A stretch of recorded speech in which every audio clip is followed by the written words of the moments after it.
All right, so have you ever peeled open your eyes in the morning and been greeted by, shall we say, a little more gunk than you were expecting? Yeah, I think we've all been there. It's one of those universal experiences that can be kind of funny, kind of gross, Mm. but also has us wondering what's actually going on with our bodies. It's true. That's what we're diving into today, all those questions you've sent in about eye gunk. We're going to break down the science behind those crusty little sleep souvenirs and figure out what's normal, what's not, and when you might want to give your eye doctor a call. And the first thing to know is most of the time, that crusty stuff you see, totally normal. Okay, so right off the bat, no need to panic. Nope.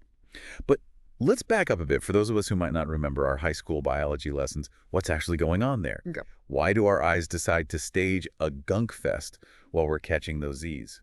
So your eyes are pretty amazing, right? They're constantly working, even when you're sleeping. And part of that hard work involves producing tears. Wait, hold on. You're telling me our eyes are making tears even when we're not sobbing over a cheesy commercial? Yep. Even when you're sound asleep, your eyes are producing tears. These tears contain mucus, which acts like a sticky trap for all the dust, pollen, and other microscopic debris that's constantly floating around in the air. So our eyes are basically like those little robot vacuums that roam around cleaning up after us, except they're cleaning up after themselves. Exactly. And just like those robot vacuums need to be emptied every now and then, our eyes have a built-in cleaning mechanism, blinking. Ah, blinking, right. So each time we blink, it's like hitting the refresh button on our eyeballs. Precisely. Blinking spreads those tears across the surface of our eyes, washing away all the trapped gunk and keeping things nice and lubricated. But here's the thing, when we sleep... We're not exactly winning any blinking contests, are we? Nope, not at all. And without that regular blinking action, the tears and mucus that our eyes have been diligently producing all night long have nowhere to go. They basically just hang out on the surface of the eye, drying up a bit and creating that crusty texture we're all familiar with. So essentially, morning eye crust is like the leftover evidence of your eye's overnight cleaning spree. Pretty much. It's not the most glamorous image, but hey, at least our eyes are looking out for us even when we're sleeping. But I'm guessing there's a difference between normal eye gunk and the kind that might be trying to tell us something's up. You're absolutely right. And that difference is what we'll be digging into in just a moment. And we're back. Before the break, we were getting into the nitty-gritty of eye gunk, the good, the bad, and the kind of crusty. And how to tell if it's just your eyes doing their thing or if it's time to maybe give them a helping hand. Exactly. You sent in tons of questions about specific eye conditions that can cause some crustiness. Things like pink eye, dry eye, styes, even blocked tear ducts. We're covering it all. So let's start with a classic pink eye. I feel like everyone has a pink eye story, right? Oh, absolutely. It's one of those things you usually only have to experience once or see someone else experience once and you never forget it. It's definitely memorable. Well, pink eye, or conjunctivitis if we want to get technical, is basically just inflammation of the conjunctiva. That's the transparent membrane that covers the white part of your eye and the inside of your eyelids. Ah, so that explains the pink part. Exactly. When the conjunctiva gets inflamed, the blood vessels in that area become more visible, hence the pink or red color. It can range from a mild pink tinge to, like you said, pretty intense redness. And sometimes it comes with some other not-so-fun side effects too, right? Yeah, unfortunately, along with the redness, you might also experience itching, a gritty, sandy feeling, and discharge that can be watery, sticky, sometimes even a little yellow or green. Ugh. Okay, so pink eye, we're talking redness, itching, and potentially some funky colored discharge. Got it.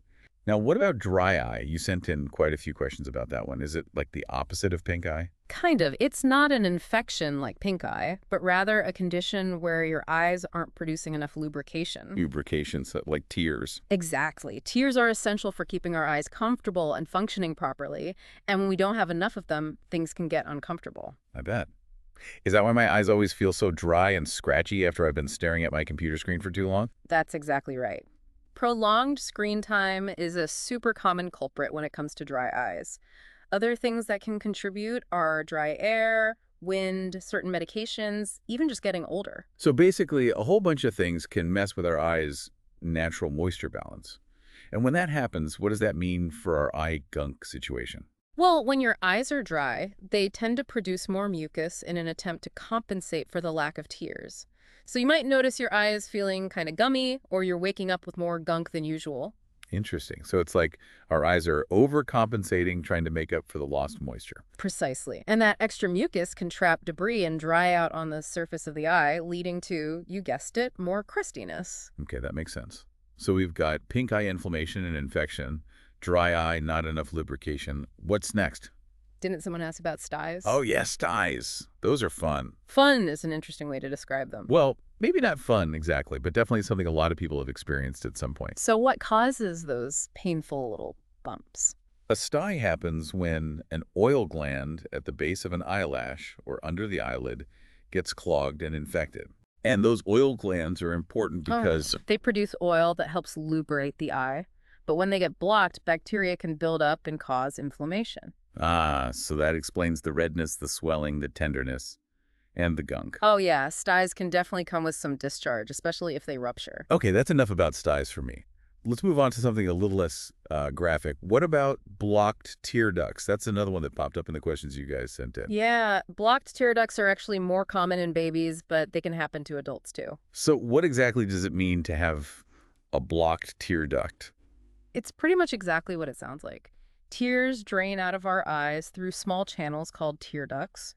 When these ducts get blocked, usually by inflammation or some kind of anatomical quirk, the tears can't drain properly. Oh, no. So they just hang out in there, making everything watery and irritated. Right.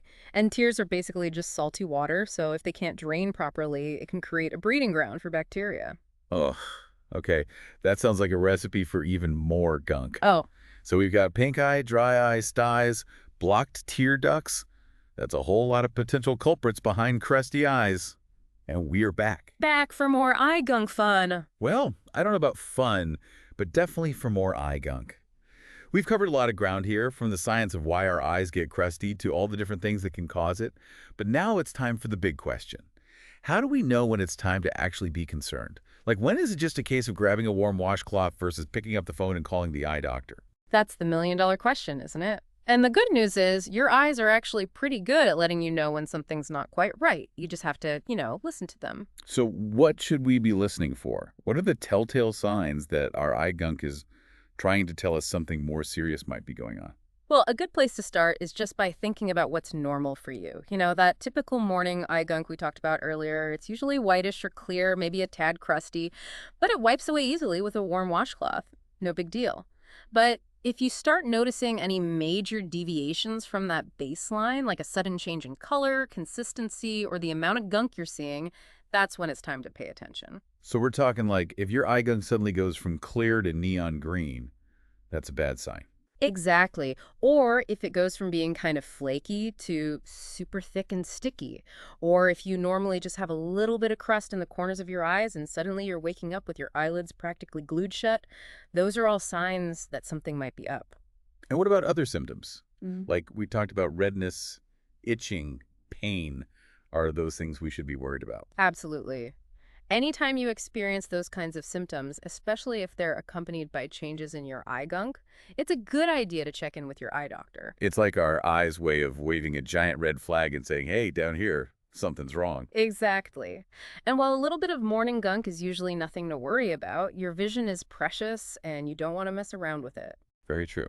So to sum it all up, if you're experiencing anything beyond a little bit of easily removable morning crust, trust your gut and your eyes and reach out to an eye care professional.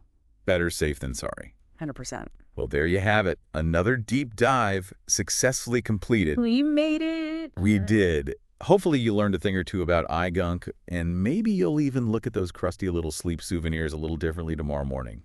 Until next time, stay curious, and we'll catch you on the flip side.